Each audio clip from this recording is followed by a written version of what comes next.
Qadın misal üçün ərindən boşanır. Sual soruyorum, neye göre boşanırsan? Mesela yol gedəndə deyir, önümüzdən keçdi de, deyir kimsə bir kişi keçdi. Sən deyir, ona niye baktın? La ilahe illallah, mən baxmadım. Yanından ki. Sən hardan tanıysan?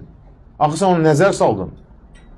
Həyat yolunun başına oyun açır. Yol keçəndə göz-gözə gəlib, yandan keçib. Bəzən də qadınlarda olur həddini aşırlar. Bəzi qadınlar ki, gecə-gündüz evdə o yana vurnuxur, bu yana vurnuxur. Bir dənə əlinin telefonuna girsin. O telefona girmək üçün daha nə planlar üçün. O planları hazırlasaydı, bəlkə bir şəhər tikərdi. Bir dənə o telefona girsin, görürsən telefonda nə var?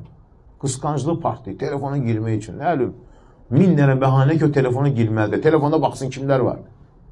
La ilahe illallah. Bu həddini aşmaqdır. Ərinin yatmağını gözləyən telefonunu oğrayır. Qısqanclıq gözəl bir şeydir. Yəni, qısqanclıqdır, qeyrətdir, insanı qoruyur. Amma həddini aşanda boşanma yaranır.